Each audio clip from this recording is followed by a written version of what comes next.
Bumubuhos ang malakas na ulan. Ang tanging liwanag ay mula sa headlight ng lumang kotse ni Maria na tila isang munting kandila sa gitna ng malawak na kadiliman. Bawat patak ng ulan na humahampas sa windshield ay kasabay ng kabog sa kanyang dibdib. Gabi na, at dapat ay kanina pa siya umuwi sa malamig na bahay kung saan naghihintay ang isang mas malamig pang pagsasama. Pero heto siya, binabaybay ang daan patungo sa center, ang lugar na naging kanlungan niya sa loob ng nakalipas na 2 taon. Isang buntong hininga ang kumawala sa kanya. Ilang taon na nga ba silang ganito ni Rafael? 2 estranghero na nakatira sa iisang bubong, pinagbubuklod na lang ng apeliidong De La Cruz, ang kanyang asawa. Ang koronel. Laging tuwid, laging formal, laging malayo. Napatigil siya sa pag-iisip ng may maaninag siyang kakaiba sa gilid ng daan, malapit sa bakal na gate ng Veterans Rehabilitation Center. Isang anino, nakahandusay. Agad niyang itinabi ang sasakyan at mas idinilat ang mga mata. Hindi siya maaring magkamali. May tao doon. Walang pag-aalinlangan. Bumaba siya ng kotse. Hindi na ininda ang ulan na agad bumasa sa kanyang buhok at damit. Ang tanging dala niya ay ang ilaw mula sa kanyang cellphone. "Miss, okay ka lang ba?" Tawag niya habang papalapit. Walang sagot. Nang itutok niya ang ilaw, isang babaeng basa at nakahandusay sa maputik na lupa ang tumambad sa kanya. Bata pa ito. Marahil ay nasa early 20s lang. Maputla ang mga labi at nakapikit ang mga mata. At doon niya nakita. Sa ilalim ng manipis at basang bestida, bumabakat ang isang bilog na tiyan. Buntis ito. Isang matinding kirot ang biglang kumurot sa puso ni Maria. Isang pamilyar na sakit na matagal na niyang ibinaon sa limot. Ang imahe ng babae, walang malay at nagdadalang tao, ay tila isang multo mula sa nakaraan na bumalik upang paalalahanan siya sa lahat ng nawala sa kanya. Napahawak siya sa sarili niyang tiyan, walang laman, malamig. Ipinilig niya ang kanyang ulo, pilit iwinawaksi ang alaala. Hindi ito ang oras para maging marupok. Profesional siya. Isa siyang nurse bago pa man siya naging asawa ng isang koronel. Dahan-dahan siyang lumuhod. Kinapa niya ang pulso ng babae. Mahina, pero andoon pa. May lagnat ito. Kailangan niya itong maipasok sa loob. Ngayon na, buong lakas niyang inalalayan ang babae. Mabigat ito, pero hindi niya ininda ang bigat ng isang buhay at ng isa pang buhay na nasa sinapupunan nito. Bawat hakbang papunta sa gate ay isang pakikipaglaban sa putik at sa hangin. Nang sa wakas, ay mabuksan niya ang pinto ng maliit na klinik sa loob ng center, halos sabay silang bumagsak sa sahig. Isinara niya ang pinto at ang ingay ng ulan ay biglang humina. Napalitan ng katahimikan at ng sarili niyang hinihingal na paghinga. Mabilis siyang kumilos. Ang mga kamay na matagal nang hindi nakakagawa ng medical procedure ay tila may sariling isip. Kumuha siya ng tuyong kumot at tuwalya mula sa lumang cabinet. Maingat niyang hinubad ang basang bestida ng babae at binalot ito sa makapal na kumot. Kumuha siya ng thermometer at blood pressure apparatus. Habang sinusukat ang lagnat nito, hindi niya maiwasang pagmasdan ang mukha ng dalaga. Payapa ito, sa kawalan ng malay, pero bakas pa rin ang lungkot at pagod. "Sino ka? Anong nangyari sa'yo?" Mataas ang lagnat nito. 39 degrees. Naghanda siya ng bimpo na binasa sa maligamgam na tubig at dahan-dahang ipinunas sa noo, leeg at mga braso nito. Bawat kilos niya ay puno ng pag-iingat na para bang isang napakabasaging bagay ang hawak niya. "Ang batang dinadala mo. Pakiusap, maging malakas ka." Lumipas ang isang oras. Humina na ang ulan sa labas. Tanging ang tunog na lang ng aircon at ang mahinang paghinga ng dalaga ang naririnig sa loob ng kwarto. Nakaupo si Maria sa isang silya sa tabi ng kama. Hindi inaalis ang tingin sa pasyente niya. Sa isang iglap, Hindi na siya ang asawa ni Clonel de la Cruz. Siya si Maria, ang nurse, na may sinumpaang tungkulin na magligtas ng buhay. At sa sandaling iyon, naramdaman niya ang isang bagay na matagal na niyang hindi naramdaman. Naging mahalaga siya. Dahan-dahang gumalaw ang mga daliri ng babae. Sunod ay ang pagkunot ng noo nito. Unti-unti, iminulat nito ang kanyang mga mata.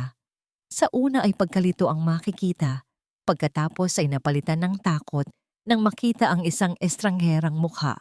Shh! Mahinang sabi ni Maria. Ngumiti siya ng pampakalma. Ligtas ka rito. Huwag kang mag-alala. Nakita kita sa labas. Basang-basa ka sa ulan. Tumingin ang babae sa paligid. Pagkatapos ay sa sarili niyang katawan na nababalot ng kumot. Ang takot sa kanyang mga mata ay napalitan ng pagmamakaawa. Sinubukan nitong magsalita. Isang pangalan lang ang lumabas sa kanyang mga labi. Mahina, nanginginig, ngunit sapat na para marinig ni Maria at wasakin ang katahimikang binuo niya sa loob ng kwarto. De la Cruz, De la Cruz, paulit-ulit. Umalingaw-ngaw ang pangalan sa apat na sulok ng silid. Mas malakas pa sa huminang ambon sa labas. Tila isang kidlat na tumama sa puso ni Marie. Kalma, Maria. Kalma. Maraming De la Cruz sa Pilipinas. Baka nagkakataon lang. Pero habang tinititigan niya ang takot sa mga mata ng dalaga, alam niyang hindi ito pagkakataon. Ang takot na yon ay hindi takot ng isang taong naliligaw. Yun ay takot ng isang taong may tinatakasan. Tubig, sabi ni Maria. Pilit pinapakalma ang sarili niyang boses. Kumuha siya ng isang basong tubig at inalalaya ng dalaga na makainom. Ako si Maria. Nurse ako dito. Huwag kang matakot. Nanginginig na tinanggap ng babae ang tubig. Uminom ito ng kaunti. Ano ang pangalan mo? Malumanay na tanong ni Maria. Isabela. Isabela Montoya po. Isabela. Inulit ni Maria. Maganda. Yung nabanggit mong pangalan kanina. De la Cruz. Kilala mo ba siya? Agad na umiling si Isabela at umiwas ito ng tingin. Ang mga kamay nito ay mahigpit na nakakapit sa kumot. Wala po. Nagkamali lang po ako ng bigkas. Pasensya na po. Isang halatang pagsisinungaling. Pero hindi na siya pinilit pa ni Maria. May mas malalim na nangyayari dito at alam niyang hindi niya makukuha ang sagot sa pamimilit. Kinabukasan, matapos niyang masigurong stable na ang kondisyon ni Isabela at nai-endorse ito sa umagang shift ng staff, umuwi si Maria na may mabigat na daladala sa isip. Habang nagkakape, binuksan niya ang kanyang laptop, Isabela Montoya. Sinubukan niyang hanapin sa social media. Walang lumabas na active profile. Sinubukan niya sa search engines. Walang balita, walang anumang impormasyon. Para siyang isang multo. Mas lalo lang nadagdagan ang misteryo. Ang pangalang De la Cruz ay patuloy na bumabagabag sa kanya. Imposibleng hindi si Rafael ang tinutukoy nito. Pero paano? Kailan? At bakit?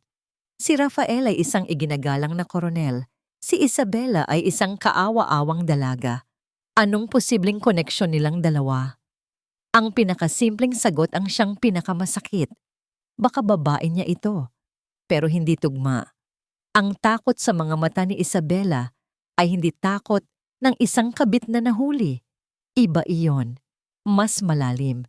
Nang hapon ding iyon, bumalik si Maria sa center. Nadatnan niyang mahimbing na natutulog si Isabela. Umupo siya sa isang sulok ng klinik, nagbabasa ng libro, pero lumilipad ang isip. Bigla, bumukas ang pinto. Ang pamilyar na tunog ng makintab na combat boots ni Rafael ang sumalubong sa kanyang pandinig. Nag-angat siya ng tingin, nagulat. Hindi ugali ni Rafael na pumunta doon. Rafael, anong ginagawa mo rito? Hindi siya pinansin nito. Ang mga mata ng koronel ay diretso at malamig na nakatingin sa natutulog na si Isabela. May pagkasuklam sa kanyang tingin. Anong ginagawa mo pa rito, Maria? Akala ko ba volunteer work lang ito? Hindi mo trabahong mag-uwi ng mga pulubi sa kalsada. Tumayo si Maria. Naramdaman niya ang init na gumapang sa kanyang pisngi. May sakit siya, Rafael, at buntis siya. Hindi ko siya pwedeng iwanan sa gitna ng ulan. Sa pagtaas ng boses nila, biglang nagising si Isabela. Nang makita niya si Clonel de la Cruz na nakatayo sa may pinto, nanlaki ang kanyang mga mata. Ang kulay ay unti-unting nawala sa kanyang mukha. Napakapit siya sa kumot at ang buong katawan niya ay nagsimulang manginig. Nakikita ni Maria ang lahat ng yon, ang purong takot. Sir! Nanginginig na bulong ni Isabela. Naglakad si Rafael palapit sa kama. Hindi niya ito tinitingnan, kundi si Maria. Umuwi na tayo, mariin niyang sabi. Hayaan mo na ang staff ang mag-asikaso sa kanya. This is not your problem. Bago pa man makasagot si Maria, yumuko si Rafael at may ibinulong kay Isabela. Napakabilis, pero sapat na para makita ni Maria ang pagtulo ng luha mula sa mga mata ng dalaga. Walang nagawa si Maria kundi sumunod. Sa loob ng sasakyan, ang katahimikan ay nakakabingi. Si Maria ang unang bumasag dito. Sino siya, Rafael? Wala kang pakialam. Bakit siya takot na takot sa'yo? Anong ginawa mo sa kanya? Biglang inapakan ni Rafael ang preno. Tumigil ang sasakyan sa gitna ng daan. Humarap ito sa kanya. At sa unang pagkakataon, sa loob ng maraming taon, nakita ni Maria ang galit sa mga mata nito. Isang malamig at kontroladong galit. Makinig ka, Maria. May mga bagay na hindi mo kailangang malaman. Ang tanging kailangan mong gawin ay ang maging asawa ko. Suportahan ako. Huwag mo akong bigyan ng problema. Ang pagdadala mo sa babaeng yan dito ay isang malaking pagkakamali na maaaring makasira sa pangalan ko, sa pangalan natin. Ibinalik nito ang tingin sa daan at pinaandar muli ang kotse. Huwag ka nang babalik doon. Hindi na umimik si Maria, ngunit sa loob niya, isang desisyon ang nabubuo. Ang katahimikan niya ay hindi na pagsang-ayon. Ito na ang simula ng isang tahimik na paghihimagsik. Nang gabing iyon, hindi siya makatulog. Hinintay niyang marinig ang malalim na paghinga ni Rafael. Hudyat na tulog na ito. Dahan-dahan siyang bumangon. Alam niyang mali, pero itinulak siya ng isang puwersang hindi niya mapigilan.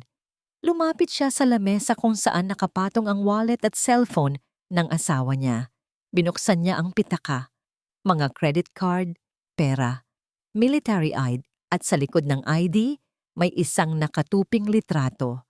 Luma na. Nanginginig ang mga kamay niya nang buksan niya ito. Litrato ni Isabela, pero sa litratong yon, nakangiti si Isabela ng napakatamis. At katabi niya ay isang lalaking nakauniporme rin. Isang sundalo. Hindi si Rafael. Sino ang lalaking ito? At bakit may kopya si Rafael ng litratong ito sa loob ng kanyang pitaka? Kung hindi sila, ano? Nagising si Isabela na mabilis ang tibok ng puso. Ang anino ni Colonel de la Cruz, ang malamig niyang mga mata, ang banta sa kanyang bulong. Ang mga alaalang yon ay tila isang bangungot na sumunod sa kanya hanggang sa paggising. Napahawak siya sa kanyang tiyan na para bang iyon ang tanging bagay na totoo at sa kanya sa mundong ito. Bumukas ang pinto. Agad siyang napapikit, nagkunwaring tulog. Ang takot ay muling gumapang sa kanyang sistema. Ngunit hindi boses ng koronel ang narinig niya. Isabela? Ang boses ni Maria. Malumanay at puno ng pag-aalala. Dahan-dahan niyang iminulat ang mga mata. Nakatayo roon si Maria, may dalang tray ng pagkain, isang mainit na sopas, kanin, at isang basong gatas. Ngumiti ito sa kanya. Isang ngiting abot hanggang sa mga mata. Sa isang iglap, gumaan ang bigat sa dibdib ni Isabela. Kumain ka muna, sabi ni Maria habang inilalapag ang tray sa maliit na mesa. Kailangan mo ng lakas, para sa'yo at para sa baby mo. Naupo si Isabela. Nanginginig ang kamay niyang kinuha ang kutsara. Salamat po. Pasensya na po sa abala. Huwag mong isipin yun, sagot ni Maria. Umupo ito sa silya sa tapat niya. Ang mahalaga ay ligtas ka. Habang kumakain si Isabela, nanatili lang si Maria doon, tahimik na nagmamasid. Ang presensya nito ay hindi nakakailang, bagkus ay nagbibigay ng kakaibang kapanatagan. Sa lahat ng taong nakilala niya, tanging si Maria lang ang nagparamdam sa kanya ng ganitong klaseng pag-aaruga na walang hinihinging kapalit. Nang maubos niya ang pagkain, si Maria na ang bumasag sa katahimikan. Isabela, ang asawa ko, si Colonel de la Cruz. Paano mo siya nakilala?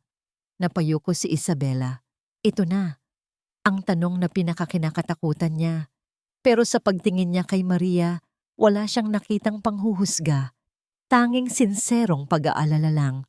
Huminga siya ng malalim.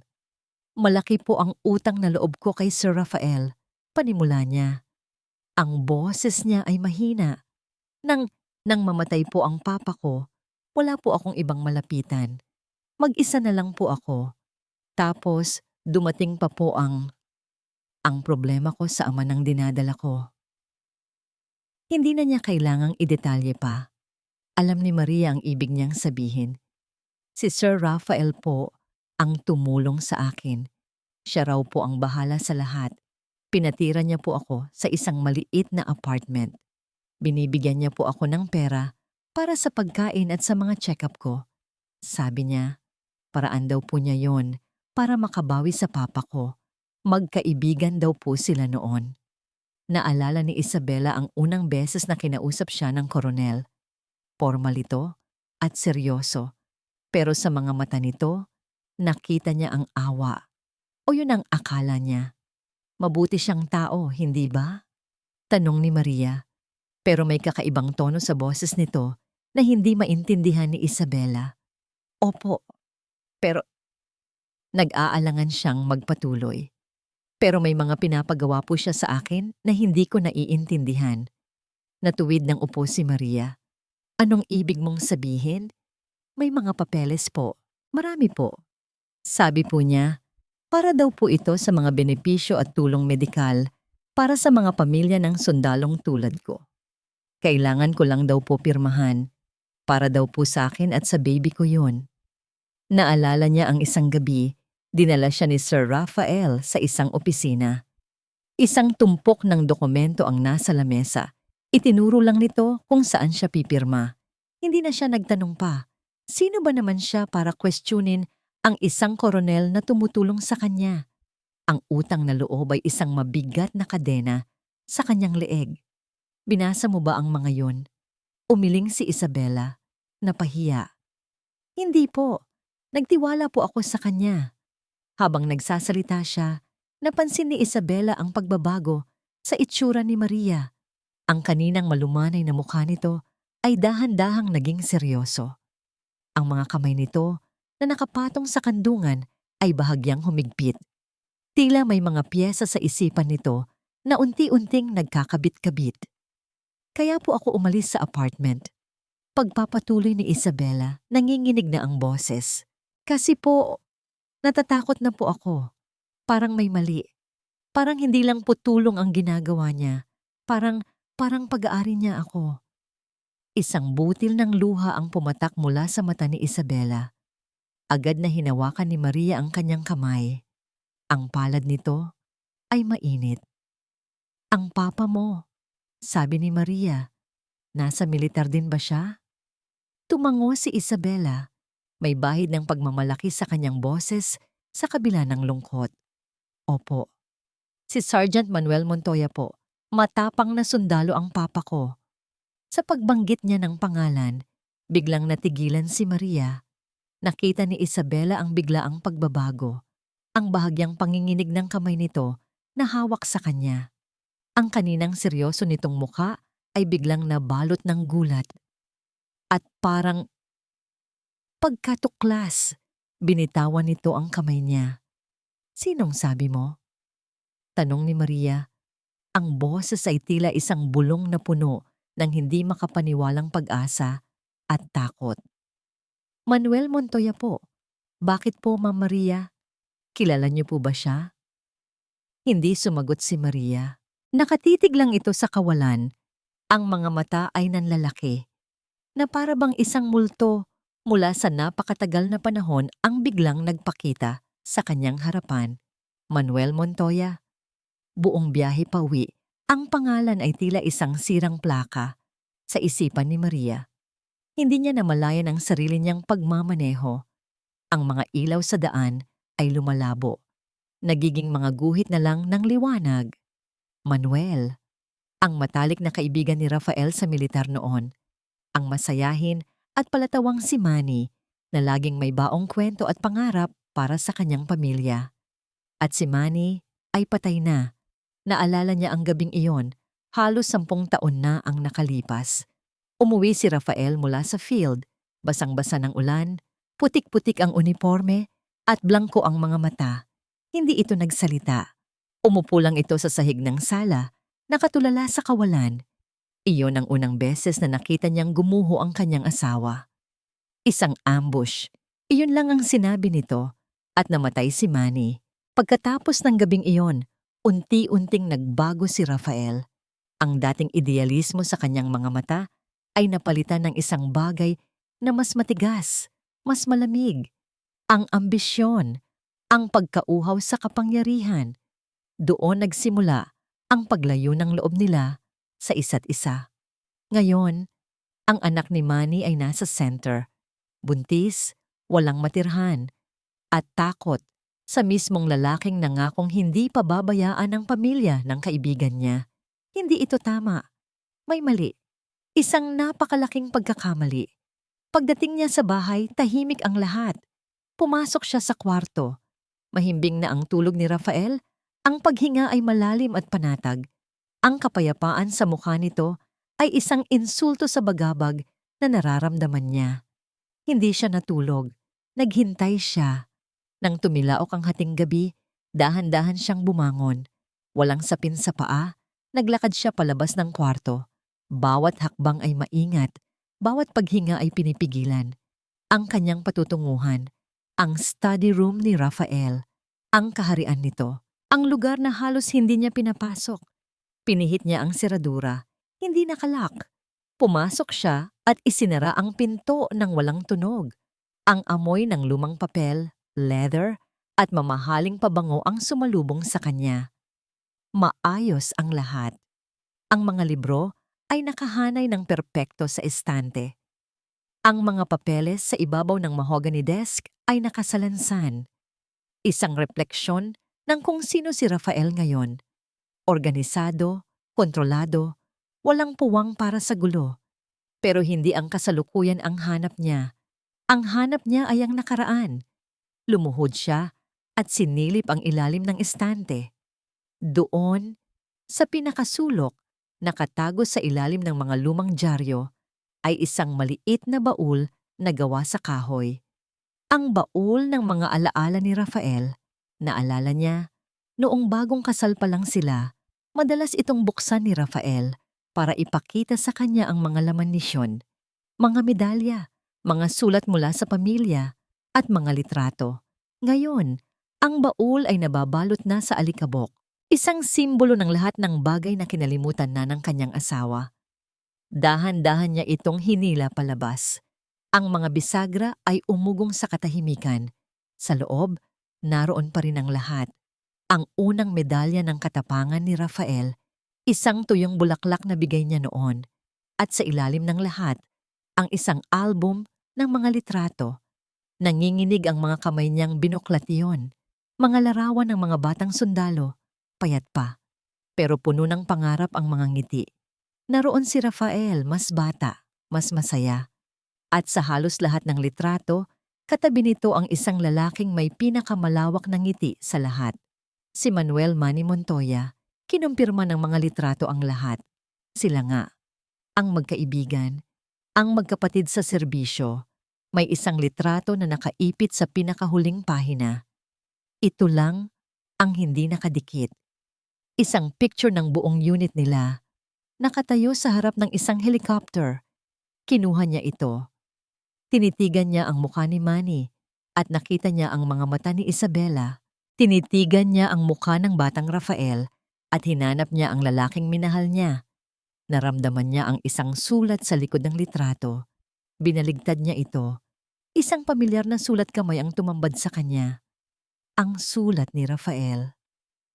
Hindi ko hahayaang mangyari ulit to. May utang ako sa iyo, kaibigan. Napahawak si Maria sa kanyang bibig para pigilan ang isang hikbi. Utang. Ito ba ang kabayaran? Ang gamitin ang nag-iisang anak ng kaibigan mo para sa pansarili mong interes? Ang ipain ito sa isang sistema na siya mismong kumitil sa buhay ng ama nito? Isang malamig na galit ang gumapang sa kanyang buong pagkatao. Isang galit na matagal na niyang hindi naramdaman. Hindi ito utang na loob. Ito ay isang karumal-dumal na pagtataksil. Kinuha niya ang kanyang cellphone at mabilis na kinuhanan ng litrato ang harap at likod ng larawan. Pagkatapos ay maingat niyang ibinalik ang lahat sa dati. Ang baul sa ilalim ng estante, ang mga dyaryo sa ibabaw nito. Bumalik siya sa kwarto ng walang anumang ingay. Humiga siya sa tabi ni Rafael. Pinagmasdan niya ang natutulog na mukha ng kanyang asawa. Ang dating pagmamahal ay napalitan ng isang bagay na mas mapait at determinasyon. Dati, ang katahimikan niya ay simbolo ng kanyang pagkatalo. Ngayong gabi, ang katahimikan niya ay naging isang sandata. Hindi niya alam kung ano ang gagawin. Hindi niya alam kung paano. Pero isa lang ang sigurado siya. Hindi na siya mananatiling anino lang. Kukunin niya ang hustisya para kay Manny at para kay Isabela. Kinabukasan, bumalik si Maria sa center na may dalang isang maliit na bagay na mas mabigat pa sa anumang sandata. Ang litrato. Nadatnan niyang gising si Isabela, nakatingin sa bintana, malayo ang tingin. Sa tabi nito ay isang basong gatas na hindi pa nababawasan. Isabela, tawag ni Maria. Dahan-dahang lumapit. Lumingon ang dalaga. May bahagyang nangiti sa mga labi nito, pero hindi iyon umabot sa kanyang mga mata. Ma'am Maria, kayo po pala. Umupo si Maria sa tabi niya. Walang salita. Inilabas niya ang litrato mula sa kanyang bulsa at iniabot ito kay Isabela. Nagtatakang kinuha ito ng dalaga. Sa una, pagkalito ang nasa mukha niya. Pagkatapos, dahan-dahan itong nanlaki. Ang mga daliri niya ay nanginginig na humaplos sa isang pamilyar na mukha sa lumang larawan. Si Papa, bulong niya. Ang mga mata niya ay nagsimulang mamasa. Saan niyo po ito nakuha? Nasa mga lumang gamit siya ni Rafael, sagot ni Maria. Pinagmamasdan ang bawat reaksyon ni Isabela. Magkaibigan nga sila. Matalik na magkaibigan. Isang butil ng luha ang pumatak sa litrato. Sinabi po sa akin ni Sir Rafael, sabi niya, parang kapatid na raw po ang turing niya kay Papa. Kung ganon, malumanay ngunit may diin na sabi ni Maria. Bakit kailangan mong matakot sa kapatid ng Papa mo? Natigilan si Isabela. Binitawan niya ang litrato na para bang napaso. Isabela, kailangan mong sabihin sa akin ang totoo. Pagpapatuloy ni Maria, yung mga papeles na pinapirmahan niya sa'yo, anong klaseng tulong daw ang makukuha mo mula doon? Papara daw po sa mga veterano. Sagot ni Isabela, ang boses ay basag na. May listahan po. Mga pangalan ng tao na hindi ko kilala. Tapos may mga listahan din po ng gamot, mga kagamitan. Anong klaseng mga gamot? Hindi ko po alam. Mga pangalan po na mahirap basahin, pero sabi po niya, mga donasyon daw po yun mula sa ibang bansa. Gagamitin daw po para sa mga sundalong may sakit. Hinawakan ni Maria ang kamay ni Isabela.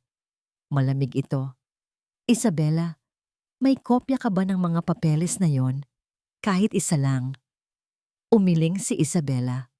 Wala po. Siya po lahat ang may hawak. Napabuntong hininga si Maria. Siyempre, hindi mag-iiwan ng bakas si Rafael. Pero bilang isang dating military nurse, may alam si Maria. Alam niya ang sistema. Alam niya ang mga pangalan ng gamot kahit hindi niya nakikita. Subukan mong alalahanin, Isabela. Kahit isang pangalan lang ng gamot, kahit isang klase ng kagamitan, nag-isip si Isabela nakapikit.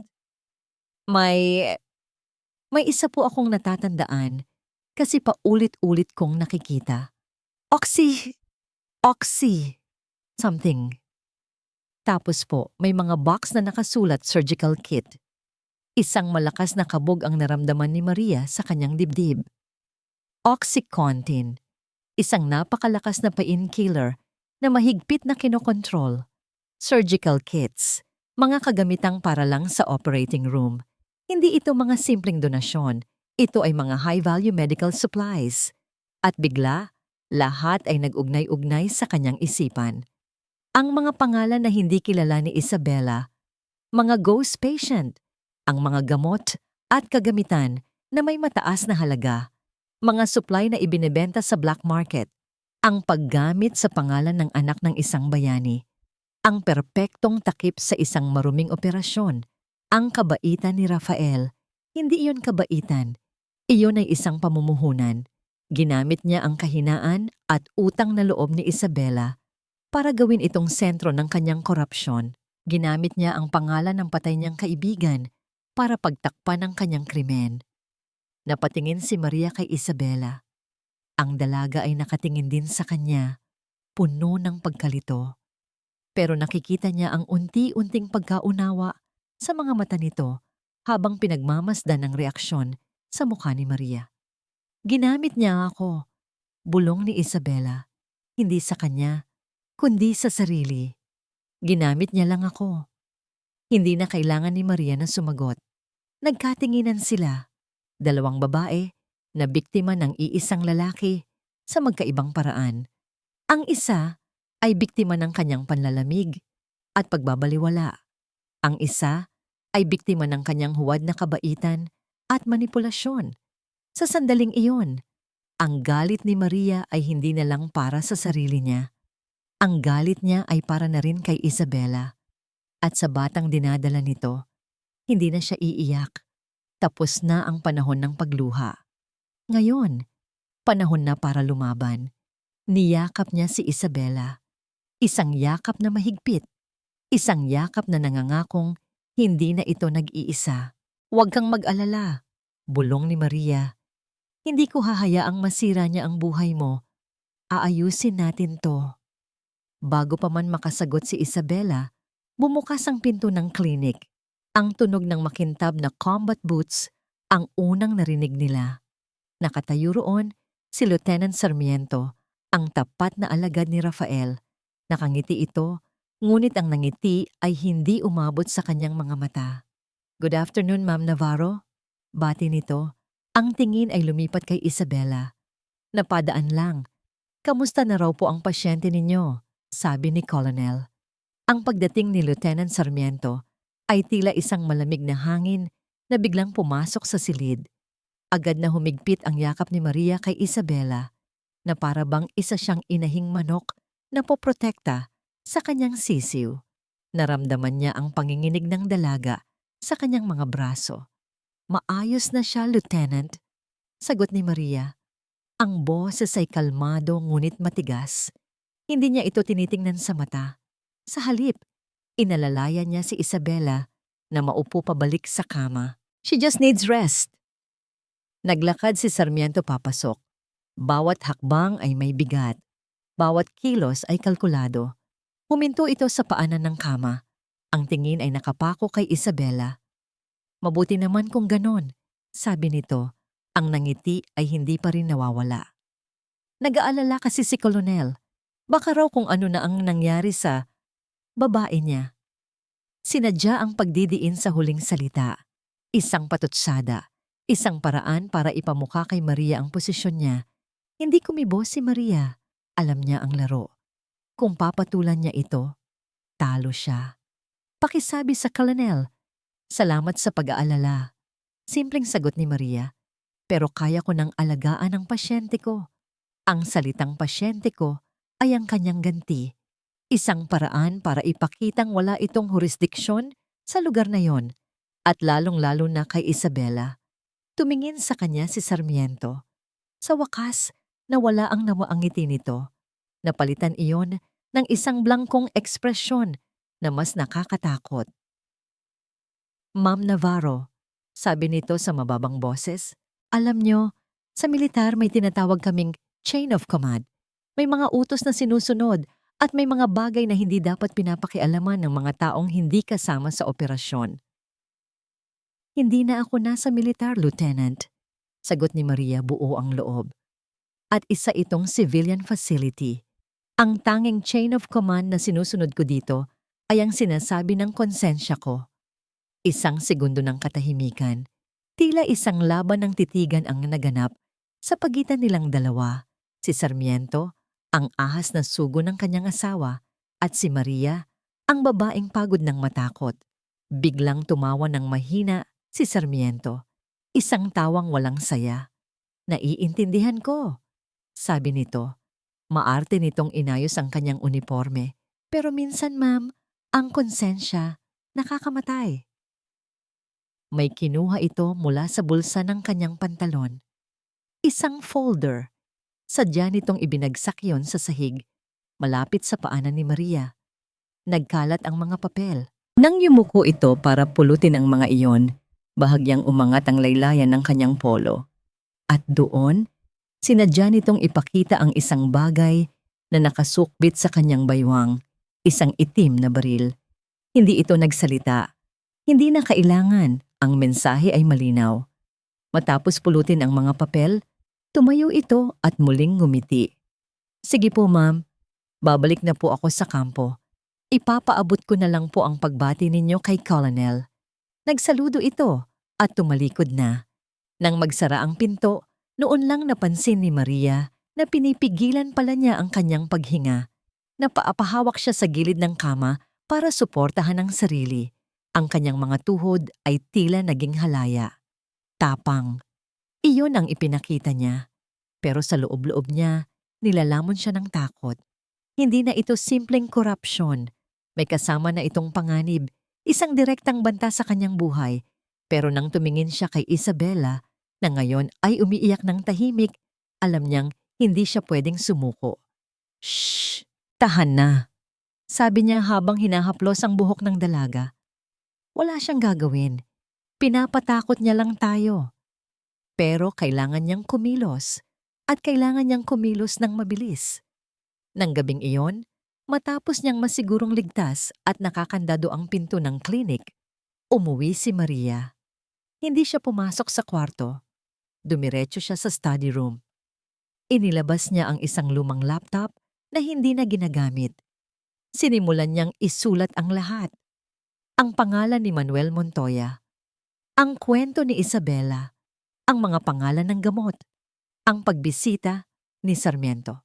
Bawat detalye, gaano man kaliit, ay kanyang itinala. Binuksan niya ang kanyang lumang email address. Kinuha niya ang litratong kinunan niya mula sa litrato sa baul. Inattach niya ito. Pagkatapos, nag-type siya ng isang pangalan sa toe field. Isang pangalan na matagal na niyang hindi naiisip.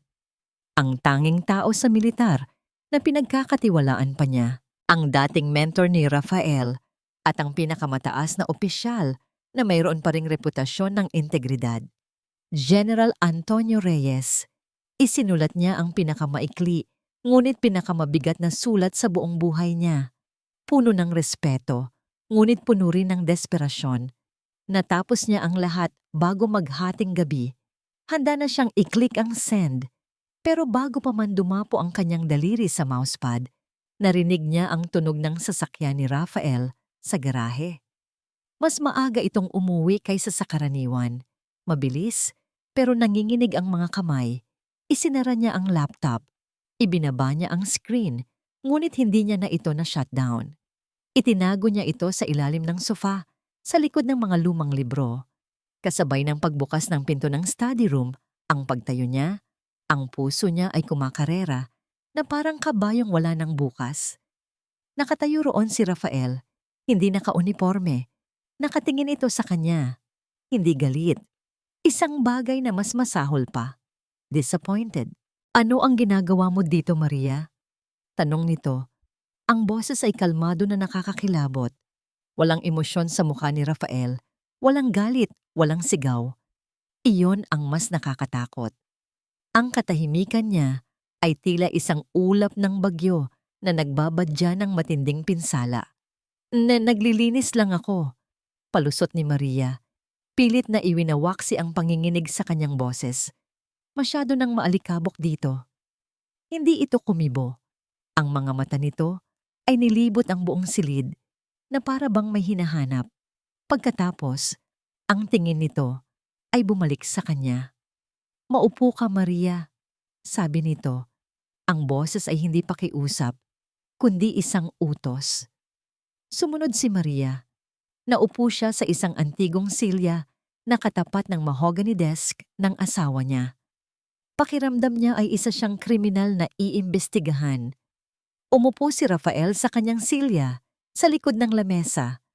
Ang lamesa ay tila isang pader na naghihiwalay sa kanilang dalawang mundo. "Nakausap ko si Sarmiento. Panimula nito, magalang naman daw siyang nagpakilala sa'yo." Hindi umimik si Maria. Sinabi rin niya sa akin na mukhang nagkakamabutihan na kayo ng babaeng yun. "Pasyente ko siya, Rafael."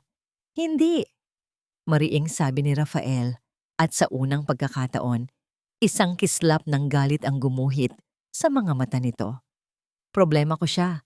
Isang problemang pilit mong ginagawang problema mo rin." Tumayo ito at naglakad paikot sa lamesa. Huminto ito sa likuran ni Maria. Naramdaman niya ang init ng presensya nito at iyon ay nagdulot ng kilabot sa kanyang batok. "Hindi mo naiintindihan, Maria," bulong nito. Ang boses ay malapit sa kanyang tenga. "Lahat ng ginagawa ko, lahat ng ito, ay para sa atin. Para sa kinabukasan na hindi natin nakuha noon. At doon, ginamit nito ang kanyang pinakamatulis na sandata. Ang nakaraan. Naaalala mo ba noong nawala siya? Isang matalim na kirot ang tumusok sa puso ni Maria. Napapikit siya ng mariin. "Huwag, pakiusap, huwag." "Ang anak natin." Pagpapatuloy ni Rafael, walang awa. "Sinabi ng doktor dahil daw sa stress. Dahil sa pag-aalala mo sa akin. Kasalanan ko, Maria. Kasalanan ko dahil masyado akong naging mahina noon. Masyado akong naging mabuti." Napahawak si Maria sa braso ng silya. Ang mga kuko niya ay bumaon sa lumang kahoy. "Ipinangako ko sa sarili ko," sabi pa ni Rafael. Ang boses ay puno ng isang mapanlinlang na sinseridad. "Hindi na mauulit yun. Hindi na tayo magiging dehado. Hindi na tayo magiging biktima. Kaya ginawa ko ang lahat para umangat, para magkaroon ng kapangyarihan, para sa'yo, para sa pamilya na bubuuin natin ulit." Bumalik ito sa harap niya, lumuhod at hinawakan ng kanyang mga kamay. Malamig ang mga ito, walang buhay. "Ito na yon, Maria. Malapit na tayo. Huwag mo namang sirain ang lahat dahil lang sa isang babaeng hindi mo naman kaano-ano." "Anak siya ni Manny." Halos pabulong na sagot ni Maria. Ngumiti si Rafael, isang nangiting malungkot. "Kaya nga tinutulungan ko siya. Utang ko yon sa kaibigan ko. Pero hindi mo naiintindihan ang buong kwento. Masyado kang mabuti, Maria. Masyado kang simple." Ang salitang simple ay tumagos sa kanya na parang isang punyal. Ganoon ang tingin nito sa kanya. Isang simpleng babae na walang alam sa masalimuot na mundo ng mga lalaki. "Ibigay mo sa akin, Maria." "Ang alin?"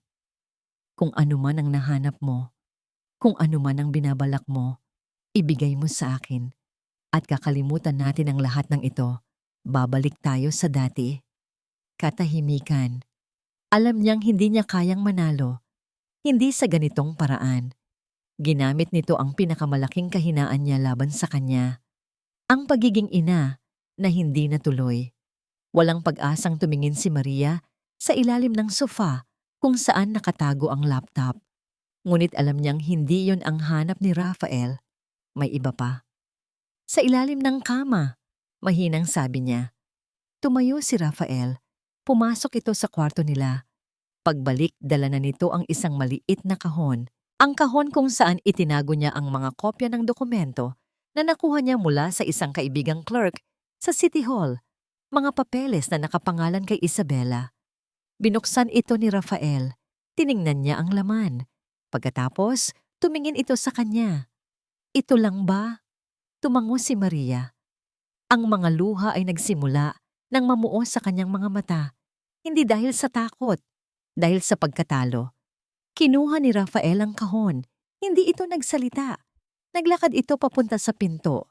Bago ito lumabas, huminto ito at lumingon. Matulog ka na. Huwag mo nang isipin to. At umalis na ito. Isinara ang pinto. Naiwan si Maria sa gitna ng study room. Mag-isa. Ang katahimikan ay mas mabigat, mas madilim. Sira na ang lahat. Wala na siyang ebidensya. Wala na siyang lakas.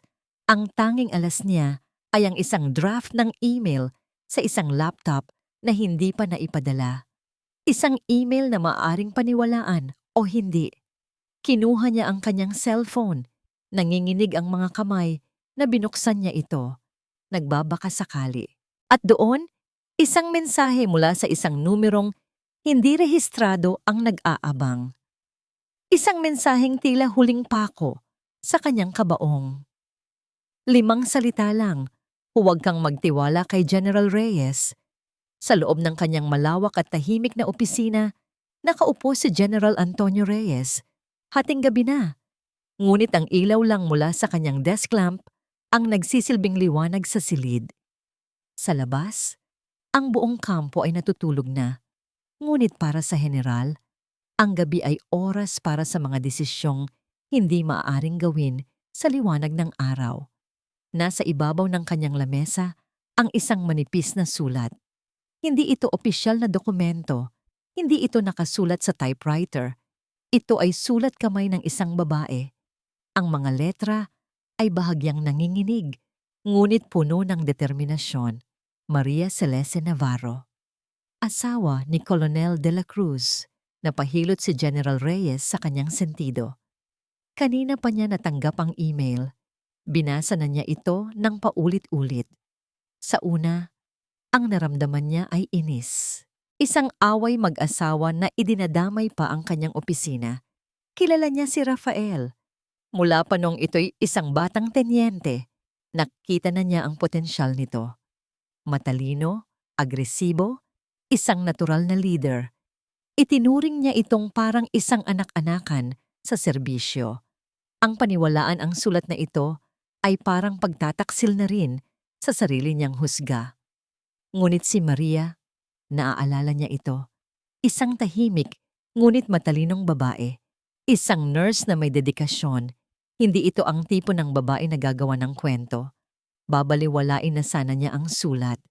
Ituturing na isang desperadong gawa ng isang asawang napapabayaan.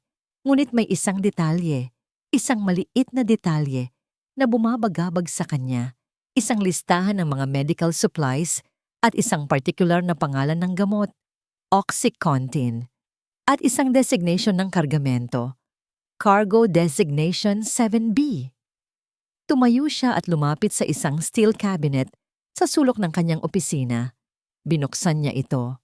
Ito ang kanyang personal na file, hiwalay sa mga opisyal na talaan ng kampo. May kinuha siyang isang manipis na folder. Isang ulat mula sa isang field hospital sa Mindanao, natanggap niya kaninang umaga lang. Isang reklamo tungkol sa isang delivery na hindi tumutugma sa order. Binuklat niya ang folder. At naroon ito. Itim sa puti. Cargo Designation 7B. Ayon sa manifest mula sa main supply depot, ang kargamento ay naglalaman ng 100 kahon ng premium surgical kits at OxyContin. Ngunit ayon sa receiving report ng field hospital, ang natanggap nila ay 20 kahon lang ng basic supplies, gauze, alcohol at band-aids. Hindi nagtugma. Isinara ni General Reyes ang folder. Ang kanyang panga ay tumigas. Ang inis na naramdaman niya kanina ay napalitan ng isang malamig na kaba. Ang ganitong klaseng discrepancy ay hindi simpleng pagkakamali. Sa logistics, Ito ay pagnanakaw, isang malakihang operasyon. At ang colonel na namamahala sa supply depot na yon ay walang iba kundi si Rafael de la Cruz. Bigla, ang sulat ni Maria ay hindi na lang isang sumbong. Ito na ang naging susi. Bumalik siya sa kanyang lamesa at tinitigan ang screen ng computer. Alam niyang hindi siya maaaring kumilos ng hayagan. Si Rafael ay may mga mata at tainga sa lahat ng dako. Ang isang opisyal na investigasyon ay agad na makakarating dito at lahat ng ebidensya ay mawawalang parang bula. Kailangan niyang maging mas matalino kaysa sa kanyang anak-anakan. Kinuha niya ang isang maliit na telepono mula sa drawer ng kanyang lamesa.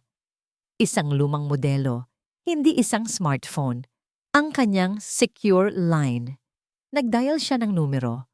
Alcaraz! Sabi niya nang may sumagot sa kabilang linya. Kailangan ko ng pabor at hindi ito dadaan sa opisyal na logbook. Sir, anuman po? Sagot ng boses sa kabilang linya. Isang batang intelligence sergeant na pinagkakatiwalaan niya. Gusto kong malaman ang lahat tungkol sa isang Isabela Montoya. At gusto kong itrace ang lahat ng medical shipment na dumaan sa kamay ni Colonel de la Cruz sa loob ng nakalipas na 6 na buwan. Walang sino mang pwedeng makaalam nito. Alcaraz. Malinaw? Yes, sir. Crystal clear. Ibinaba niya ang telepono. Alam niyang tama ang kanyang hinala. Ang mensaheng natanggap ni Maria, huwag kang magtiwala kay General Reyes, ay malamang na galing din sa kampo ni Rafael. Isang paraan para ihiwalay si Maria para isipin nitong wala na siyang kakampi. Isang psychological tactic. Ngunit nagkamali si Rafael. Ang taktikang yon ang lalong nagkumbinsi sa general na may tinatago ang kanyang protege. Kinuha niyang muli ang secure phone. Kailangan niyang makausap si Maria. Kailangan niya ng matibay na ebidensya, ang mga orihinal na dokumento, kung meron man ito. Nag-type siya ng isang maikling mensahe. Maingat, bawat salita ay pinili. Walang pangalan, walang ranggo. Kailangan ko ang mga orihinal. Building X, 5 ng hapon. Isinend niya ito. Pagkatapos, tumayo siya at tumingin sa bintana sa natutulog na campus sa ilalim ng buwan. Isang digmaan ang paparating at hindi ito sa larangan ng bala, kundi sa larangan ng katotohanan. At sa digmaang ito, kailangan niyang pumili ng panig. At ngayong gabi, nakapili na siya. Ang conference room ay malamig at tahimik. Ang tanging maririnig ay ang ugong ng air conditioning system at ang mahinang kaluskos ng mga papel. Sa gitna ng mahabang lamesa, nakaupo si General Antonio Reyes. Ang kanyang muka ay tila isang maskarang gawa sa bato. Sa paligid niya ay ang mga pinakamatataas na opisyal ng Internal Affairs. Sa kabilang dulo ng lamesa, nakaupo si Colonel Rafael de la Cruz. Tuwid ang kanyang likod, ang kanyang uniforme ay walang gusot. Isang imahe ng kumpiyansa at kapangyarihan. Pumasok siya sa silid na yon na iniisip na ito ay isang simpleng pagtatanong lamang tungkol sa nawawalang medical supplies. Isang aberya sa logistics na madali niyang maipapaliwanag. Alam niyang wala ng ebidensya si Maria. Nasusunog na ang mga papel na nakuha niya mula rito. Ang laptop ay nasa ilalim na ng ilog. Ligtas siya. Colonel de la Cruz. Panimula ni General Reyes, ang boses ay dumagundong sa katahimikan. Pamilyar ka ba sa pangalang Isabela Montoya? Isang bahagyang pagkunot ng noo. Montoya, sir? Yes. Siya po ay anak ng yumaong si Sergeant Manuel Montoya. Isa po siya sa mga tinutulungan ng aking outreach program para sa mga naulilang pamilya. Isang napakabuting gawain, Colonel. Sabi ng general, walang bakas ng sarkasmo. Ngunit ayon sa aming paunang investigasyon, ang pangalan niya ay lumalabas sa daan-daang medical requisitions sa loob lang ng 6 na buwan. Mukhang napakasakitin ng dalagang ito. Isang ngiti ang gumuhit sa mga labi ni Rafael. General, alam niyo naman po ang hirap ng buhay. Comprehensive po ang tulong na ibinibigay namin. handa na siya. Lahat ng tanong ay may sagot siyang nakahanda. Kung ganon, maipapaliwanag mo ba ito?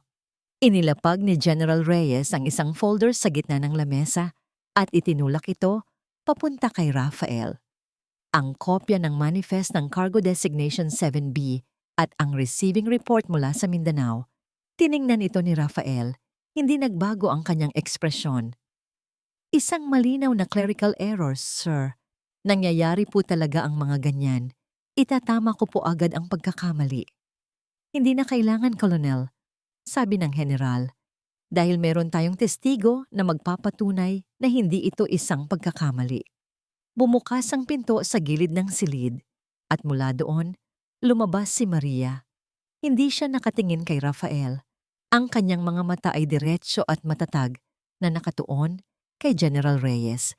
Hindi siya ang asawang umiiyak. Hindi siya ang biktimang nagmamakaawa. Siya ay isang babaeng may misyon.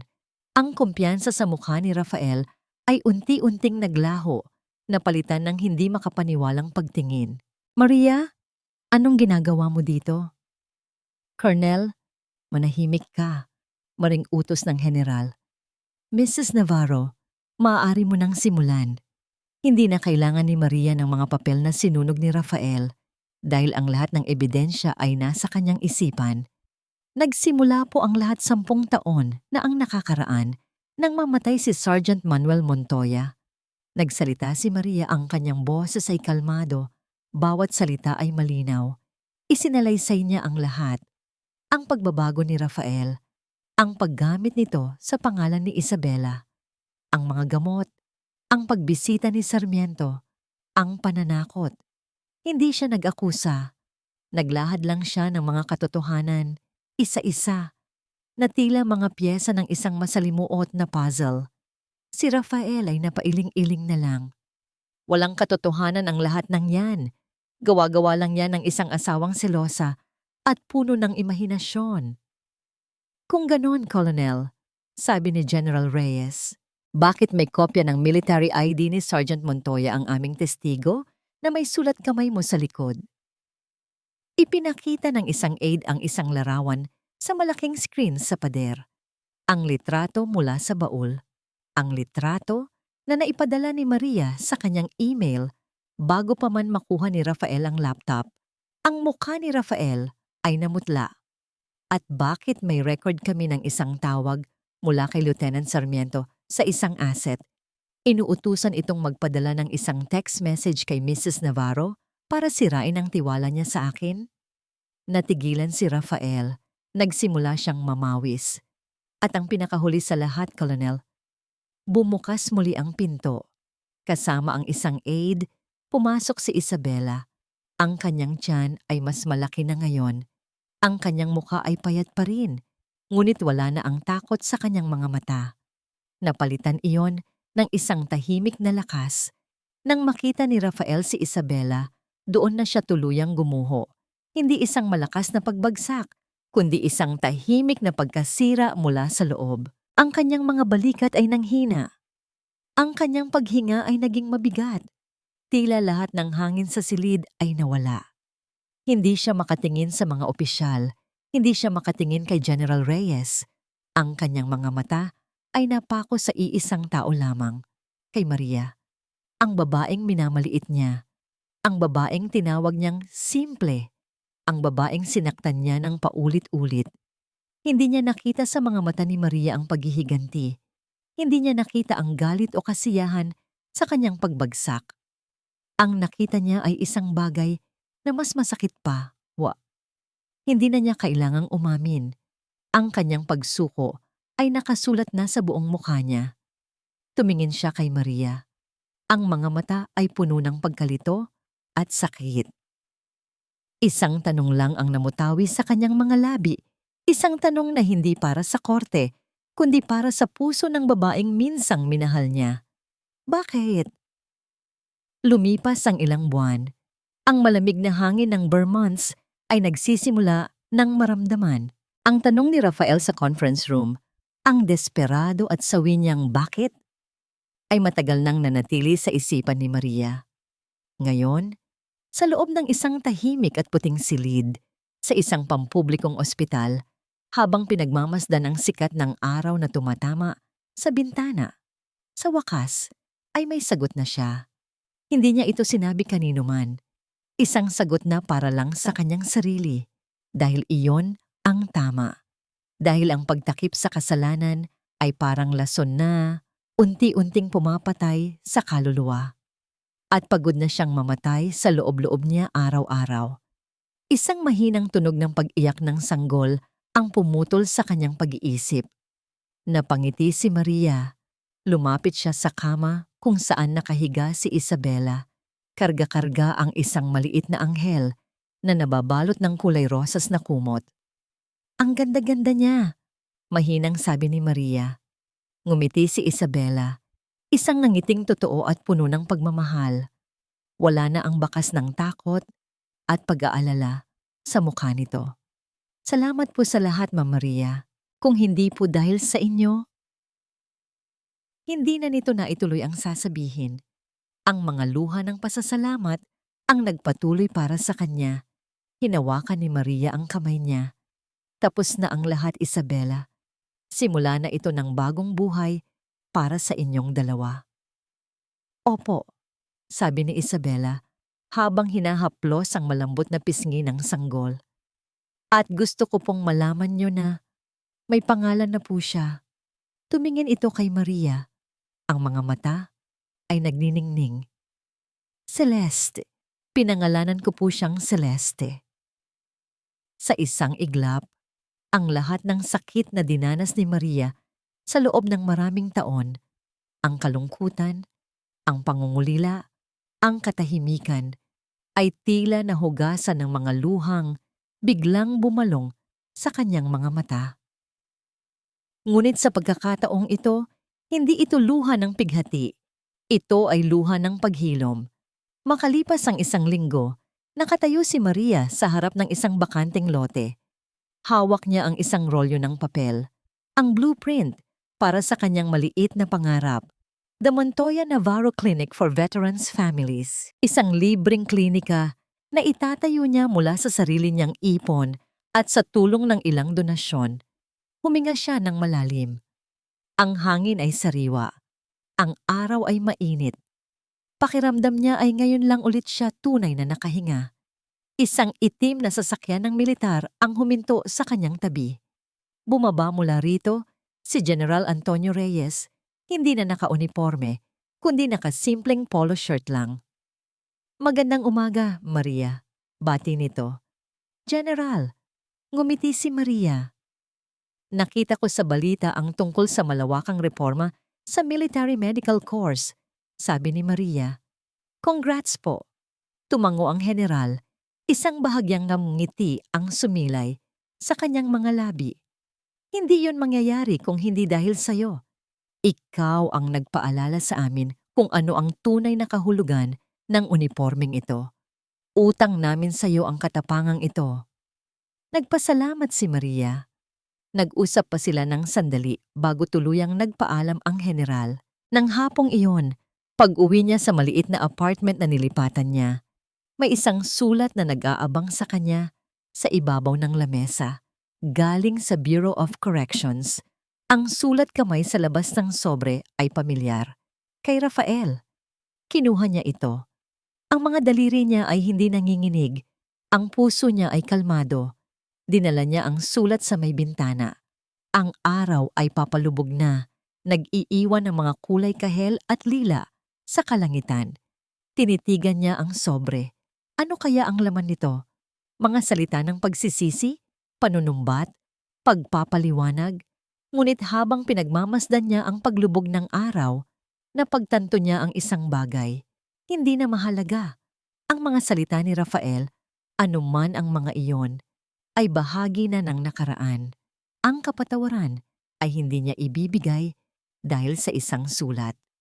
Ang kapatawaran ay isang bagay na dahan-dahan niyang ibinibigay sa kanyang sarili, araw-araw. Dahan-dahan, inilapag niya ang hindi bukas na sulat sa lamesa. Humarap siyang muli sa bintana at pinanood ang huling piraso ng araw na magtago sa abot tanaw. Ang katahimikan sa kanyang paligid ay hindi na katahimikan ng takot o ng pagsuko. Ito ay katahimikan ng kapayapaan. At sa kapayapaang yon, alam niyang handa na siyang harapin ang anumang bagong umaga, mag-isa at buo.